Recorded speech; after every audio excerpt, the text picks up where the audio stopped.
Gelar 7 bulanan, Ria Ricis sampaikan wejangan dari mertua, benar-benar harus diperhatiin. Ria Ricis baru saja menggelar acara 7 bulanan kehamilan calon anak pertamanya. Acara tersebut digelar secara tertutup lantaran hanya dihadiri oleh keluarga dari dua belah pihak.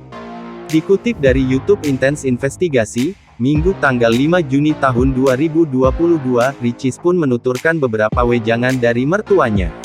Selain itu, sebagai seorang ibu yang akan menyusui, Ricis juga dipesan untuk tidak boleh stres.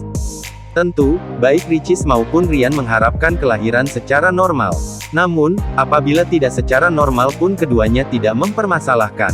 Berbagai persiapan pun telah dilakukan oleh Ricis dan Rian, beberapa di antaranya adalah perlengkapan bayi hingga babysitter yang akan membantu merawat anaknya.